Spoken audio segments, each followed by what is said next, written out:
Queria ouvir a sua análise do jogo de hoje, se ela é uma leitura de um controle do Palmeiras, apesar até de um tom mais dramático no segundo tempo, e acho que muito em conta pela arbitragem também, se o entendimento é de que o Palmeiras controlou até com certa tranquilidade o São Paulo nesse jogo de hoje. Obrigado. Obrigado pela pergunta, boa noite. Olha, eu acho que hoje se defrontaram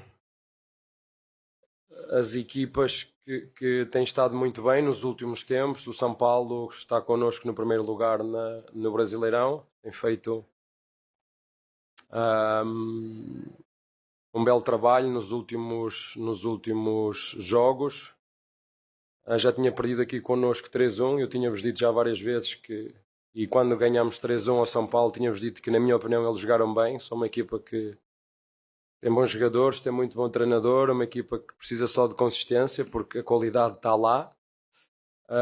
Mas como tu disseste, parece-me, acho que nós entramos muito bem no jogo, quer com bola, quer sem bola, uma equipa muito dinâmica. O adversário recolheu um bocadinho numa fase inicial o Luciano e deu-nos mais espaço na saída, e nós conseguimos encontrar muito bem os nossos volantes. Eu acho que foi justa a forma como chegámos ao 2-0. Inclusive tivemos ainda na primeira parte uma outra transição, estou-me a lembrar de uma transição muito bem feita, em que o Piqueires podia ter finalizado ou passado para o lado que estava o Alá. Estas são questões sempre de decisão dos jogadores, mas na segunda parte igual, entramos mais uma vez muito bem no jogo. Acho que o nosso adversário entra outra vez no jogo num lance duvidoso, e entra no jogo a partir daí. Ficou mais dividido, mas não era nada que nós já não estivéssemos à espera. Como te disse, os jogos são sempre muito difíceis. Já fiz vários jogos contra o São Paulo, quer em nossa casa, quer em casa deles, quer aqui em Barueri. E são jogos sempre de tripla. Felizmente hoje, na minha opinião, acho que nós fomos melhores naquilo que tem a ver com tudo o que se passou ao longo dos 90 minutos. Abel, boa noite. Gustavo Soler, da TMC. No último jogo contra o Fluminense, você falou, né, de uma certa dificuldade que o Palmeiras teve no encaixe da marcação, do seu 5 pegar o 8 do Fluminense, do seu 8 pegar o 5 da equipe do Fluminense. Hoje a gente conseguiu ver o Andreas Pereira a todo momento caçando o Marcos Antônio dentro de campo, cercando e colocando o Marcos Antônio para andar para trás, andar cada vez mais perto da área do Rafael. Eu queria que você falasse sobre o encaixe que você conseguiu fazer contra a equipe do São Paulo. E uma segunda pergunta, a gente viu no primeiro tempo o Vitor Roque saindo chorando, né, por causa das pancadas que ele tomou ainda no primeiro tempo. O João Martins teve que conversar com ele. Como foi o trabalho nesses 15 minutos para conseguir ter o Vitor Roque à disposição também no segundo tempo? Assim, ele para mim é um leão, não é um tigrinho. Porque a verdade é que ele tem levado muita porrada. É um jogador que tem umas características muito próprias, que nos ajuda, que se complementa. É um jogador que, se os treinadores o souberem entender bem, souberem chegar próximo dele, conseguimos tirar o máximo dele. Ele é um jogador que precisa de muito carinho. Já vos disse que os jogadores para mim são como as flores. Há umas que há catos que a gente rega uma vez e dá para o ano todo, e há aquelas, tipo as orquídeas, que nós temos de estar a regar quase todos os dias, a cuidar de todos os dias. E essa também é a minha função, é a nossa função, a minha, do Barros, a da nossa Presidente, é cuidar dos jogadores que temos. Portanto, mas como te disse, ele é um leão dentro dele, e ajudou-nos como tu viste. O facto do caçar, sabem, quando nós analisamos uma equipa e queremos encontrar espaços, queremos encontrar momentos de pressão durante 90 minutos, tu vais encontrar. E se quiseres analisar uma equipa, quando nós fazemos boas pressões, como foi, por exemplo, no jogo aqui contra o Fluminense, a primeira jogada sai de uma boa pressão nossa. Só que eu, para caçar, e caçar de 3 em 3 dias ou de 2 em 2 dias, eu preciso ter a minha rapaziada fresca. E o futebol brasileiro não deixa. Não deixa. O futebol brasileiro não deixa as equipas recuperar. Eu estava a dizer isto aos vossos colegas, e não vou defender ninguém, eu vou defender aquilo que é a minha ideia e a verdade que eu defendo. Eu não acho justo uma equipa que vai jogar com outra, quando estamos a jogar para decidir, como foi o caso do Corinthians, Novo Horizontino, uma equipa ter mais um dia do que a outra de descanso. Não pode, no mínimo tem que ter 3. Vocês sempre ouviram... Podes-me fazer essa pergunta, mas porquê é que tu jogaste com a tua equipa? Não trocaste. E o São Paulo poupou. Mas isso é uma decisão de São Paulo. A única coisa que eu peço a quem organiza e decide, se quiser olhar para o espetáculo, se quiser olhar e valorizar o espetáculo, e não só valorizar a audiência, se quiser pensar um bocadinho de forma equilibrada, audiência e espetáculo, tem que dar as mesmas, no mínimo 3 dias. 3 dias, no mínimo. E quando tu dás 3 dias, eu sei que vou ter a minha rapaziada pronta para caçar, pronta para correr, durante 90 minutos. Quando isso não acontece com 2 dias, não tem como. E é só isso que eu defendo. Não é para mim, nem é para todos. Eu já vos estou a dizer, o Palmeiras e o treinador do Palmeiras defende aquilo que é melhor para o futebol brasileiro. Bons gramados, sintéticos ou naturais, mas bons, que haja as mesmas condições para todas as equipas. Se vamos disputar torneios, se vamos disputar títulos, as equipas devem ter as mesmas condições. Se depois o treinador do adversário decide poupar ou não, mas no mínimo 3 dias tem que ter, depois essa decisão é minha, eu também podia, o que fez o Crespo podia fazer. Chegava aqui contra o Fluminense, trocava aqui, mas isso é uma decisão minha. Mas no mínimo 3 dias devia ter. Portanto, o caçar ou não, e olhar para uma fotografia fazer uma análise de uma equipa por 15 minutos de jogo, ou por... Isto não é assim que as coisas funcionam. Eu entendo, e uma equipa não é perfeita. Todas as equipas têm pontos fortes e pontos fracos, todas as equipas têm momentos bons e maus, e mesmo os jogadores. Eu, se quiser ter um cão de caça ali no meio, posso ter, mas se calhar depois vai-me faltar a fluidez no jogo, vai-me faltar o momento. Então o futebol é isto, é o equilíbrio entre o ataque e a defesa.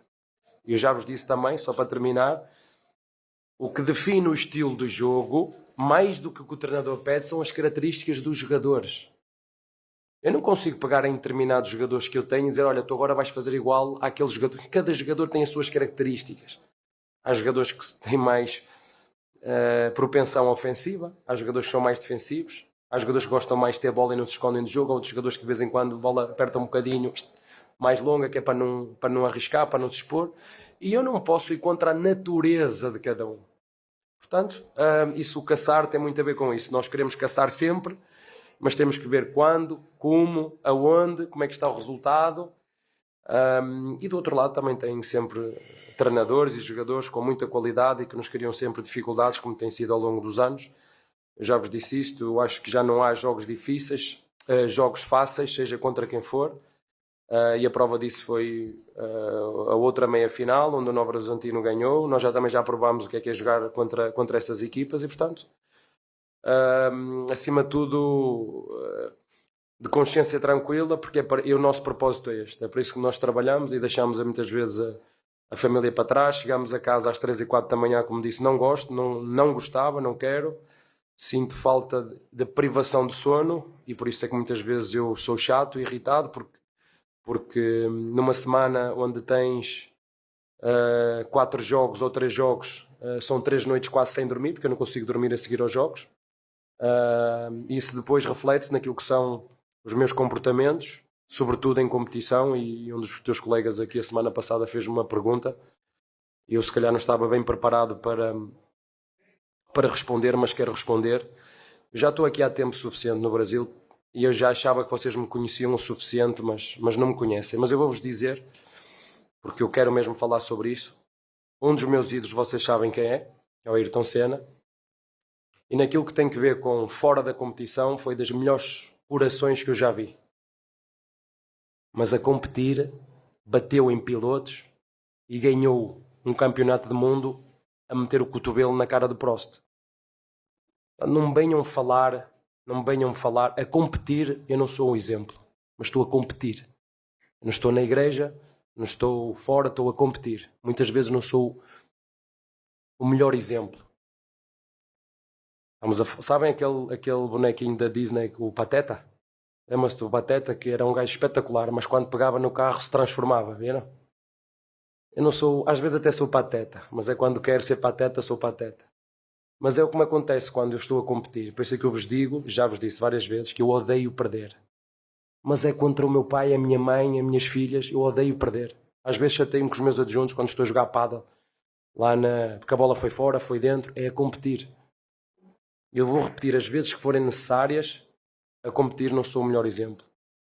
A modéstia à parte, quando estou fora da competição, revejo-me em tudo aquilo que o Ayrton Senna faz e fazia, por ele e pelos outros. Está bem? Abel, aqui do seu lado esquerdo, boa noite. Pedro Larroca, Energia 97 FM. Ainda nessa linha da questão física, você repetiu o time hoje contra o Fluminense, contra o Capivariano. Só que antes, contra a Vitória, Corinthians e Inter, você tinha repetido também o mesmo time por 3 vezes. É a segunda vez que você repete o time na temporada, em 3 jogos consecutivos, e a gente acabou de entrar em março. Queria que você falasse se hoje, no segundo tempo, o fato do São Paulo ter mais posse de bola, de ter estado mais próximo do gol do Palmeiras, estado mais no campo ofensivo, você entende que o Palmeiras perdeu um pouco da perna no segundo tempo e tem a ver com esse início de temporada também? Obrigado. Olha, primeiro dizer-te que nesses jogos, eu acho que quase todos eles tivemos 3 dias para recuperar. Segundo, dizer-te que nós somos a equipa mais jovem do futebol brasileiro. Terceiro, dizer-te que nós não jogamos sozinhos. Já te disse, eu acho que o São Paulo entra no jogo a partir do momento que faz o penalti e acredita. E é normal uma reação da equipa que está a perder 2-0. Eu acho que nós aí nesse momento estávamos por cima, na minha opinião. Estávamos a controlar bem o nosso adversário, que depois arriscou, meteu, como se diz, a carne toda no assador, mas a reação do nosso adversário foi normal e nós, tirando remates exteriores, acho que não criaram quase nada, mas sim tiveram mais posse de bola, mas isso é normal, nós não vamos conseguir, eu entendo. Nós queremos estar sempre a dominar, mas isso é possível quando tu és muito melhor do que o teu adversário, que não é o caso. Somos equipas parelhas, com bons treinadores, com bons jogadores, lutam pelos mesmos objetivos, grandes torcidas, grande exigência. Mas hoje, mais uma vez, eu acho que nós fomos melhores nos 90 minutos. Abel, boa noite. Olá. Duda Gonçalves, a gente está ao vivo no Sport Record. Você falou sobre competição e história. O Palmeiras vai à sua 7ª final de Campeonato Paulista seguida. Eu queria que você falasse o tamanho deste feito para o clube e para você pessoalmente, vivendo todas essas emoções nos últimos anos, todos os títulos e prestes a disputar mais um. E todos os vices, não é? Com muito orgulho. Com muito orgulho. Porque dá muito trabalho para chegar à final. Dá muito trabalho. Para chegar à final e às vezes não jogar como nós queremos também dá trabalho. Mas eu não, como te disse, eu não vivo atrás de resultados. Eu sou um treinador que, quando não está a competir, que cuida e procura dar o meu melhor para tirar o máximo de rendimento dos meus jogadores, porque eu dependo dos meus jogadores. Eu crio contextos, eu crio narrativas para os meus jogadores, eu tento que eles entendam que nós temos que ter um propósito na vida maior do que o eu, porque nós somos um time. É muito difícil quando vocês se imaginarem como é difícil para mim deixar jogadores de fora para meter outros de início, mas é importante que quem entra, que perceba quem está de fora, quer entrar e ajudar, que eles entendam o que é um espírito coletivo, que eles entendam o que é um todos somos um, que entendam que trabalhamos para uma coisa muito maior do que o eu, que é o nós, que entendam que o Palmeiras nasceu do sacrifício e do sofrimento dos trabalhadores, dos operários que vieram para aqui e também com a luta contra os nossos rivais. Eles têm que entender isso. E quando tu consegues criar este tipo de cultura, este tipo de mentalidade, tu vais ser uma equipa competitiva. Agora, eu não consigo dizer-te se nós vamos ganhar sempre. Eu não te consigo dizer isto. O que eu te consigo dizer é que eu me revejo nesses princípios do esforço, dar o melhor de mim. Não penso muito o que é que vai acontecer nos resultados. Eu digo isto muito aos jogadores. Eu, quanto mais penso no resultado, mais ansioso eu vou ficar. Então eu foco-me naquilo que eu controlo e procuro dizer-lhes a eles como é que nós fazemos gestão da nossa energia, como ainda foi em relação ao lance do penalti. Os jogadores, quando nós... Eu particularmente gosto muito destas pausas. Não sei se vai continuar ou não. Eu adoro estas pausas. Mas eu tinha metade dos jogadores super frustrados e outra parte a dizer calma, o jogo ainda estamos a ganhar, calma. E estes momentos de pausa foi ótimo, esse momento de pausa, para os jogadores entenderem que já não adianta, se acertou, errou, umas vezes eu acerto, outras vezes erro, mas o importante é as próximas jogadas. E essa é a minha função. Depois, se ganho ou perco, eu já ganhei muito, já perdi muito, já fui muito elogiado, já fui muito criticado. O importante é manter o equilíbrio e a confiança naquilo que são os processos, naquilo que tu acreditas. Porque no futebol, nós nunca temos a certeza de nada. Os treinadores que conseguirem viver com essa incerteza vão viver mais em paz. Eu estava a dizer ao teu colega, mas você acha que a equipa vai fisicamente? Eu disse, não sei. O que eu sei é que eu acredito nos nossos processos, acredito no nosso trabalho, acredito naquilo que fazemos, e umas vezes ganhamos e outras perdemos. É assim que funciona, com todas as equipas, com todos os treinadores, e isso não vai mudar. Abel, boa noite, tudo bem? André Neto da Rádio CBN.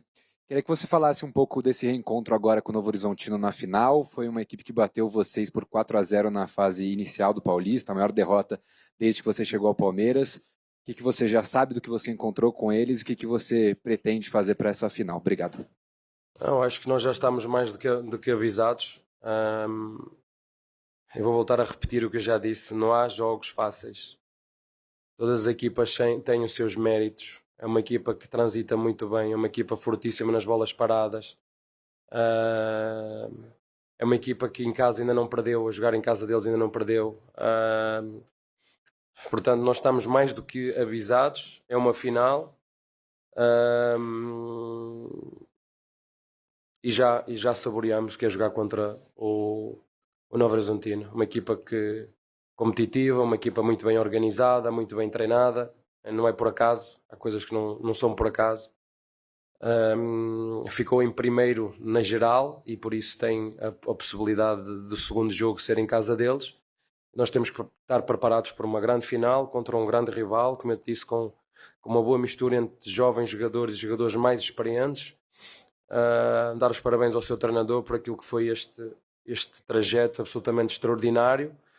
Portanto, está aí. Temos aí agora os próximos 2 jogos. Vamos ter menos um dia para recuperar do que o nosso adversário. Já vos falei. Eu gostaria que todos tivessem as mesmas condições de tempo. Eu entendo a parte da televisão. Eu só, quando falo, e não é para que as pessoas percebam o todo e não só uma parte, perceber o todo. Mas hoje estamos mais do que avisados para as dificuldades que nós vamos encontrar. E uma final é sempre uma final e nós queremos muito ganhar, mas tenho a certeza que o nosso adversário também quer. Portanto, é respeitar o nosso adversário o máximo possível, procurar fazer um jogo consistente e dinâmico aqui em casa, porque sabemos que vai ser difícil e temos 2 jogos, 2 oportunidades para lutar por mais um título. É isso que nós vamos procurar fazer. Obrigado, Abel. Obrigado a todos.